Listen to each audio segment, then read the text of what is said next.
اس وقت اب جماعت کے ایک بزرگ اور جید عالم، خلافت کے فدائی، دین کے بے مثل خادم کو ذکر کروں گا جن کی گزشتہ دنوں میں وفات ہوئی ہے۔ مکرم سید میر محمود احمد ناصر صاحب جو حضرت سید میر محمد اسحاق صاحب رضی اللہ عنہ کے بیٹے تھے، یہ گزشتہ دنوں 96 سال کی عمر میں وفات پا گئے۔ انا للہ و انا الیہ راجعون۔ مگر اب وہ دن دور نہیں کہ دنیا ایک حیرت ناک نظارہ دیکھے اور خلافت احمدیہ کی نگرانی میں ہر طرف اسلام ہی اسلام نظر آئے۔ حضرت مسیح موعود علیہ الصلوۃ والسلام کے دست مبارک سے جو بیج بویا گیا وہ خلافت حقہ اسلامیہ احمدیہ کی نگرانی میں کرۂ ارض کو اپنے سائے میں لینے کے لیے تیار ہے۔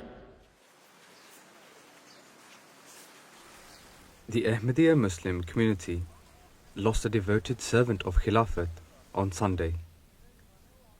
Sayyid Mir Mahmud Ahmad Nasir spent his final few years serving as the in-charge research cell, but his life of sacrifice began 8 decades earlier. Aged only 14, at the time of his father's demise, he made a firm pledge to his Khalifa. ایک دم میں نے ابا سے پوچھا کہ آپ کے لیے 17 مارچ کا دن بڑا امپورٹنٹ ہے، تو وہ کیا بات ہے؟ تو ابا کہتے ہیں کہ اس دن ابا جان یعنی ان کے والد صاحب کی وفات ہوئی تھی۔ Hazrat Mir Muhammad Ishaq Sahab, when he passed away, Hazrat Muslim Maud came to his place of residence and he stayed there for some time. He offered the prayers, I think Maghrib prayer as well there. نماز کے بعد حضرت مسلم اپنے گھر میں ہی جو لوگ کٹے ہوئے تھے ایک تقریر ادویہ کی۔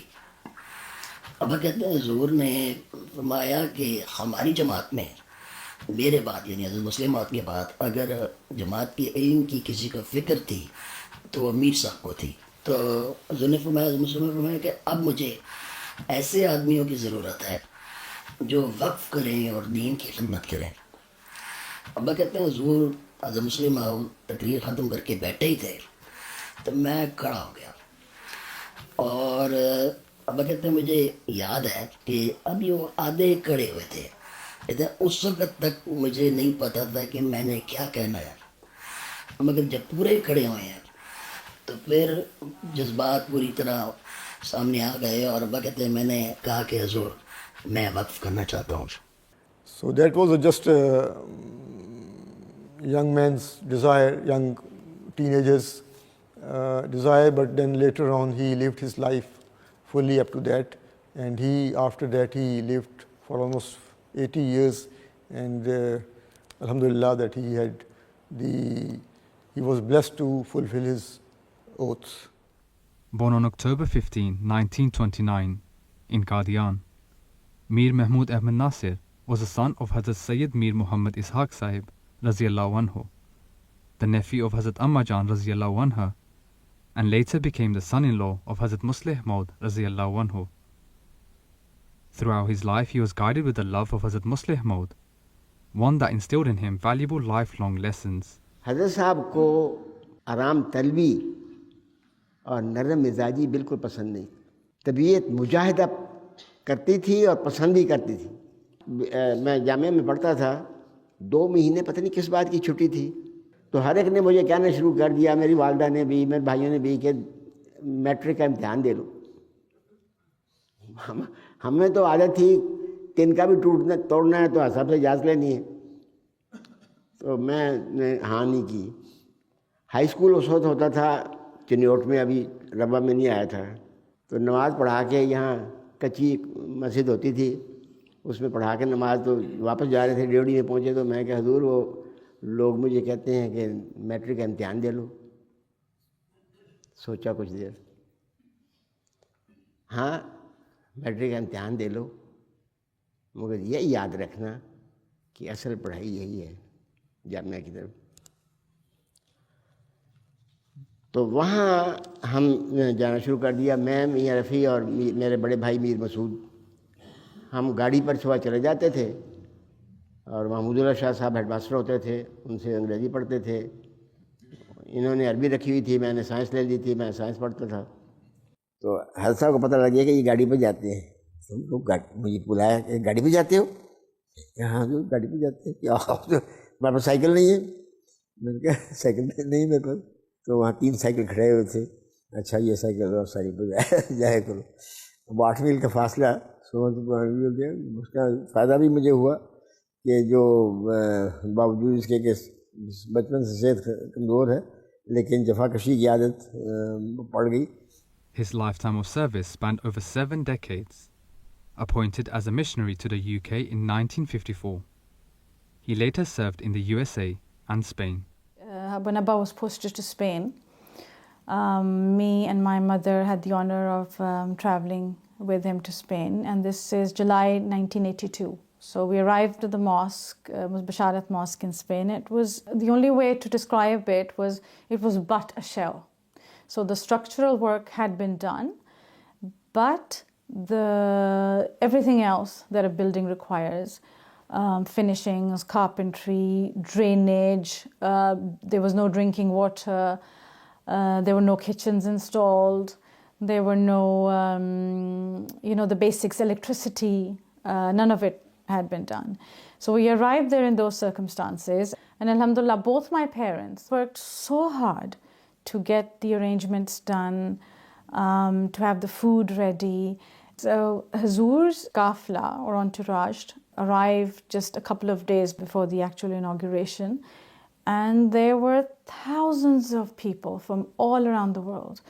As you know, that this was a very special occasion, that there was first time after 700 years that Jamaat Ahmadiyya was able to build a mosque in the heart of, that Catholic land after the expulsion of the Muslims from Spain by the Catholics. And it was an exceptional occasion. آج کا دن تمام دنیا کے احمدیوں کے لیے اور خصوصاً ان کے لیے جو آج اس مبارک تقریب میں شامل ہیں بے انتہا خوشیوں کا دن ہے، اور دل اللہ تعالیٰ کی حمد سے بھرے ہوئے ہیں. لیکن یہ خوشیاں عام دنیا کی خوشیوں سے کس قدر مختلف ہیں. ان خوشیوں کا اظہار بھی ایک بالکل انوکھا اور اجنبی اظہار ہے. یہ خوشیاں ایک مقدس غم بن کر ہمارے دل و دماغ پر چھا گئی ہیں. His tireless devotion to the Jamaat was not only evident in his service, but deeply rooted in the example he witnessed firsthand. He closely observed the lifelong efforts of Hazrat Muslih Maud Raziyallahu Anhu and mirrored that same spirit of dedication and obedience to Khilafat throughout his own life. حضرت مبارکہ بیگم کا شعر مجھے یاد آتا ہے کہ قوم احمد جاگ تو بھی جاگ اس کے واسطے، انگنت راتیں جو تیرے درد میں سویا نہیں. قوم احمد جاگ تو بھی جاگ اس کے واسطے، قوم احمد. 2019 کی بات ہے، ہماری والدہ کی وفات ہو چکی تھی اس وقت. 2019 میں ابا نے یہاں جلسے پہ آنا تھا. مجھے یاد ہے اس وقت PIA کی فلائٹ جو پاکستان سے لاہور سے چلتی تھی صبح غالباً 6 بجے چلتی تھی اس وقت، اور دوپہر کو یا سپہر کو آفٹرنون میں یہاں لندن پہنچ جاتی تھی. اب آپ کو پتہ ہے انٹرنیشنل فلائٹس کے لیے 3 گھنٹے پہلے پہنچنا ہوتا ہے. اس کا مطلب ہے کہ 3 بجے رات کے انہوں نے لاہور پہنچنا تھا. بہرحال اس رات آرام ملنا تو ناممکن بات دی. اور یہاں پہنچتے ہی لندن ہیتھرو پہ پھر آپ کو پتہ ہے سامان کا انتظار، پھر امیگریشن، پھر جو بھی لوازمات ہوتے ہیں انٹرنیشنل رائبل کے. باہر آئے، ہم لے کے آئے ان کو مسجد فضل، ان میں گیسٹ ہاؤس 53 کے کمرے میں ان کو ٹھہرنا تھا. اور پہنچ کے مجھے کہتے ہیں کہ میں نے نہانا ہے، کپڑے والا بدلنے ہیں. میں نے کہا ٹھیک ہے اب سیٹل ہوں. تو مجھے تھوڑا سا کام تھا اس وقت، اور میں ابا کو چھوڑ کے کمرے میں چلا گیا، باہر چلا گیا.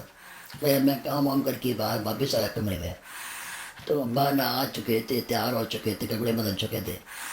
اور ایک کرسی میز پہ گیسٹ روم میں کرسی میز پہ بیٹھے کچھ کام کر رہے تھے، پڑھائی لکھائی کا کام کر رہے تھے.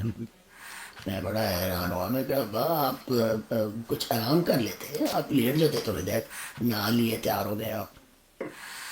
ابا نے، مجھے یاد ہے کہ کوئی میز کے اوپر توجہ دیتے رہے، کہاں پہ کچھ لکھ رہے تھے. صاحب میرا نہیں خیال انہوں نے سر بھی اٹھایا میری طرف دیکھا ہے.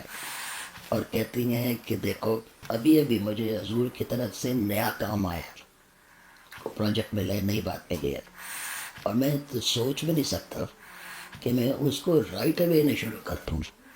یہ کیسے ہو سکتا ہے کہ حضور کی طرف سے کام ملا ہے اور میں آپ کو نہ شروع کر دوں. One very important aspect of his life was his waqf zindagi, his commitment to and devotion to Jamaat Ahmadiyya, to Khilafat, to Islam Ahmadiyyat. And many times he told me, especially after I came to Jamia, that he used to tell me that always remember that you should be able to work at least for 18 hours a day. And many times he said that I used to work for 18 hours a day. He was very dedicated to his work. Even when he couldn't go to his office, he had an office set up in his house, and he would sit in office timings. If we ever went to his house in the morning when he was working, he would say, "Why are you here?" This is my office times, you go home. His various roles in the Ahmadiyya Muslim community made him a target of persecution, and in 1989 he was imprisoned for one night under Section 298C, earning the honor of being an Asir Rahimullah. I came home from school and I was having exams, and I came home from school and my mom said, your father has been arrested, so pray for him. And there was no anxiety and no worries. Even then it was like Alhamdulillah. But a few days prior to that, Abba had a friend, and he was a very pious man, and he had a revelation from God, and he said the words were "Ek raat ki dulhan." So it kind of indicated towards the fact that Abba spent one night in that situation. But Alhamdulillah, it's such an honor. And Khalifa Masih Rabi Rahimahullah Ta'ala wrote a letter to me congratulating me, giving me mubarakbad, that mubarak ho tumhare abba ko mashallah Asiran Rahimahullah ka maqam mil gaya. He had the honor of serving under 4 Khulafa, and throughout his tenure as a servant of Ahmadiyyat, his dedication, love and respect for Khilafat was evident. Well, all I can say is he would express the same degree of respect, affection, and obedience to Hazrat Khalifatul Masih Khamis as he expressed to Hazrat Khalifatul Masih Salis or Hazrat Khalifatul Masih Rabi, Rahimullah. ایک دم مجھے یاد ہے کہ London آئے ہوئے تھے حضور. اس وقت مسجد فضل کے علاقے میں رہتے تھے، وہاں رہتے تھے. تو حضور مسجد فضل کے باہر کھڑے تھے، تو ایک جماعت کے بڑے سینئر آفیشل، تو انہوں نے ابا کو دیکھا. ابا بھی پہنچے تھے پاکستان سے ایک آدھے پہلے. تو انہوں نے ابا کو دیکھا اور کہا، بی صاحب آپ کب تشریف لائے ہیں؟ تو ابا نے اسی وقت ہی مسجد فضل حضور کے گھر کی طرف یا دفتر کی طرف، آپ کو پتہ ہے، اشارہ کیا اور کہا، ان کا نام لے کے، دیکھیں یہاں پر تشریف کوئی نہیں لاتا، یہاں پر سب حاضر ہوتے ہیں. But Alhamdulillah, Abba has been very loyal to all Khulafa, and Hazrat Khalifatul Masih al-Khamis, we've all witnessed, Abba would never sit down. If Hazur had not sat down, Abba would not sit down. His love for Khilafat would naturally lead him to write to the Khalifa of the time often, something which he passed on and instilled within his children too. لیکن ایک بات وہ ضرور کرتے تھے کہ ہمیں کوئی بھی ایشو ہو، کوئی بھی، تو بچپن میں ہے لیکن بڑے ہو کر بھی کوئی بھی ایشو ہو تو کہتے تھے سب سے پہلے حضور کو لکھو.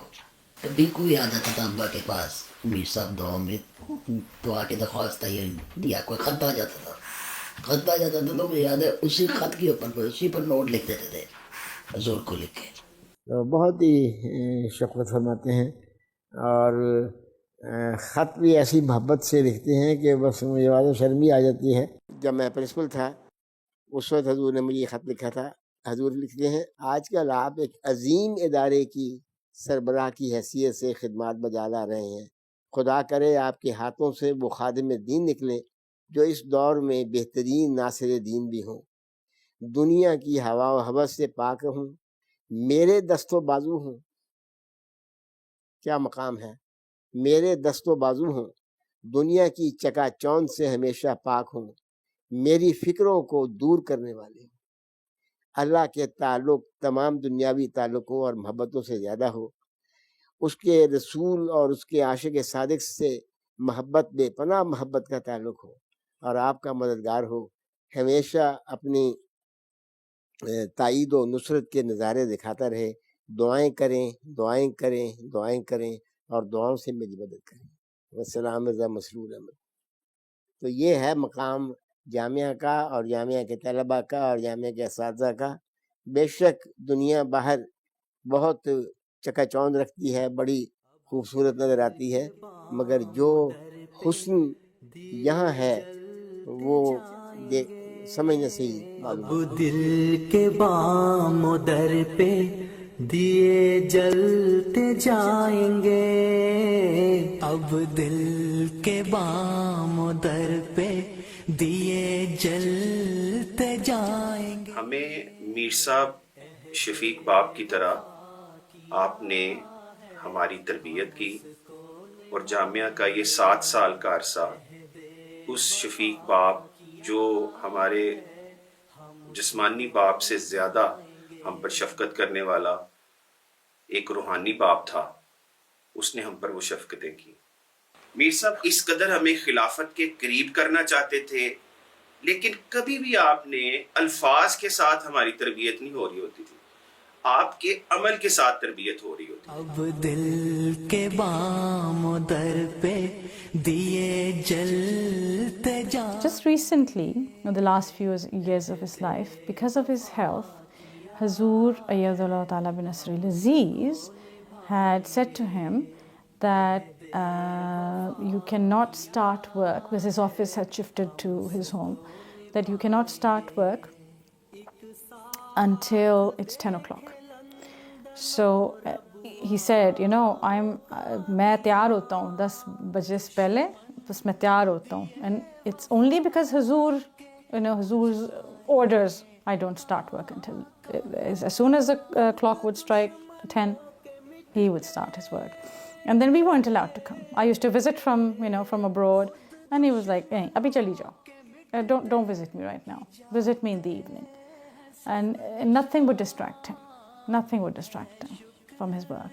رب عزا وجل خار جذبیاں ہے۔ جماعت کو قدر کرنی چاہیے، میں سمجھتا ہوں جماعت کے لوگوں کو قدر کرنی چاہیے۔ بعض ایسے بھی ہوتے ہیں نادان بیوقوف جن کو پتہ نہیں لگتا کہ کیا کیا آرام ہے، وہ کسی وقت دوسرے باہر کے ماحول میں جا کے دیکھیں، پھر پتہ لگے کہ وہاں ان کے ساتھ کیا ہوتا ہے، اور خلافت کی بات ہمیں کتنی رحمتیں ہیں۔ ہم اس کو نبھائیں گے، عہد وفا کیا ہے، ہم اس کو نبھائیں۔ خلافت کے ایک عظیم معاون اور مددگار تھے، جانثار تھے، حرف حرف پر عمل کرنے والے تھے، باوفا تھے، ایسے سلطان نصیر تھے جو کم ہی ملتے ہیں، عالم و عمل تھے۔ مجھے کم از کم ان جیسی کوئی مثال ابھی نظر نہیں آتی۔ اللہ تعالیٰ کرے کہ اللہ کے خزانے میں تو کوئی کمی نہیں ہے، اللہ کرے کہ ایسی مثالیں اور بھی پیدا ہو جائیں، اور ایسے باوفا اور مخلص اور تقوی پہ چلنے والے مددگار اللہ تعالیٰ خلافت احمدیہ کو عطا فرماتا رہے، اور ان کے اولاد کو بھی ان کے باپ کی دعاؤں کا حصہ دار بنائے، اور ان کے عمل پر، ان کی نصیحتوں پر چلنے کی توفیق عطا فرمائے۔